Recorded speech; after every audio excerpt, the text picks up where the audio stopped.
watched an Amanda Seales video today on YouTube responding to a previous post she had made that asked the question, should Black people sit this out?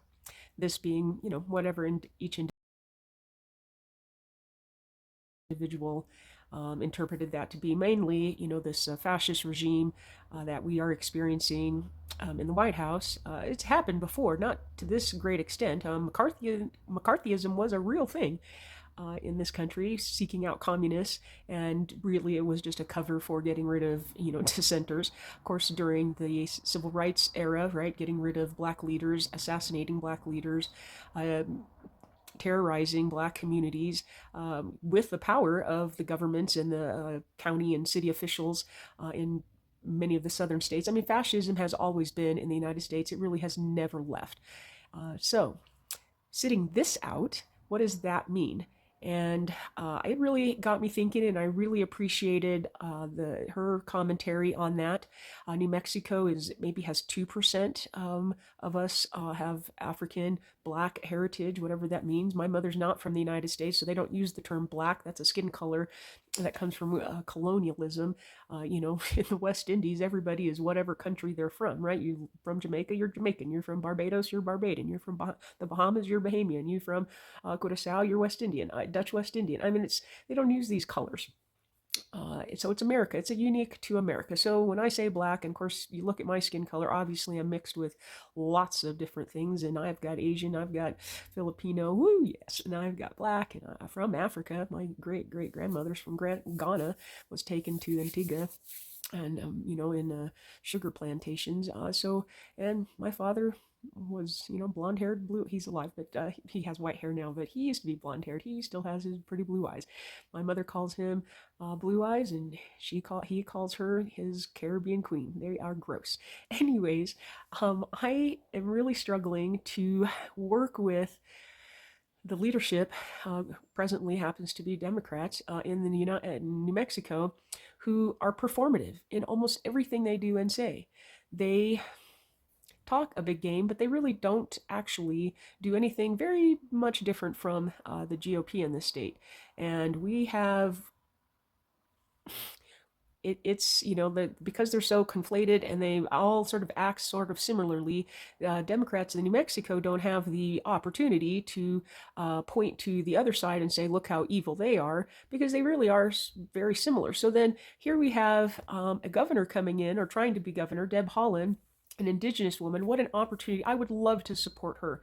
She represents a political party who in New Mexico is predominantly brown and red in the population, and she nor the Democratic leadership in the state could even muster any sort of public outcry of, we do not want our tax dollars going to fund the genocide of the Palestinian people. And then they don't see the intersectionality, these Dem leaders, of, you want us marginalized folks to trust and support you, and you can't even say no to the federal dollars that are going to kill people for what? Land and some oil, that, billions of oil dollars that are out there in Gazan ocean.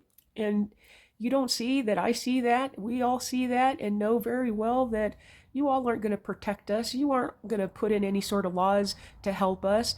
Qualified immunity is no longer in New Mexico, but the law they have in there puts a cap on how much compensation a family can receive if a police officer in this state shoots them flat out. So we had Solo Garcia not too long ago. Dude was handcuffed, put in the backseat of an APD cruiser. He had no weapon on him. An officer had already taken a weapon away from him, and he was shot to death in the backseat of that cruiser, with police officers laughing on video after. And the most that family will be able to receive, if it goes to trial, if they get justice, is $5 million. That's it. And after the attorney fees and all the delays the city is going to put that family through, $3 million for a life. That man, he has children. He had children.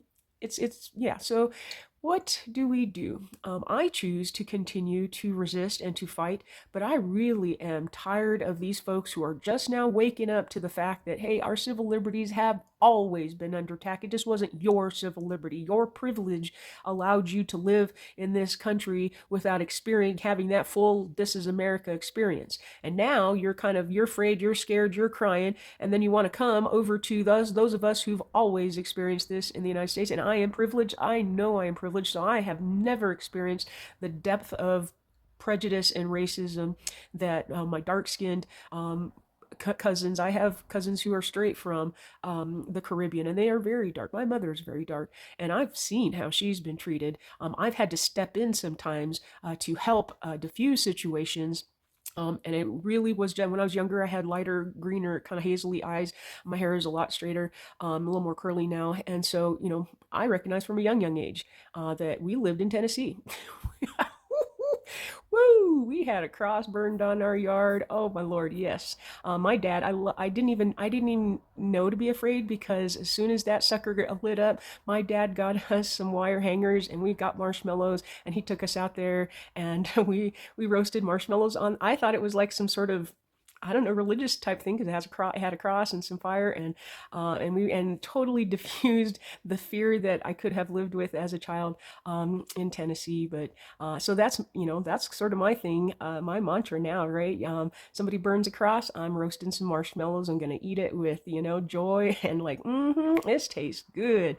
So what do we do with all these folks who are now rising up to the realization that this country is run by money and by privilege and by class, and they now want to try and gentrify the protesting space, and want to tell people how they should feel and how they should protest. And they don't want to be held accountable for when they didn't show up. See, for me, I'm not going to partner with people who want to pretend like they've been with us this whole time, and that for the last 5 years, when we've been begging and begging and begging, hey, you got somebody in the office. We gave you the governor. We gave you the Senate. We gave you the House. Can you put something through there to protect us maybe from these police? Can you reform something? Can you make a housing affordable? Can you do something to help all these missing and murdered indigenous women? It still was pulling teeth. We still had to go up there and fight in the roundhouse.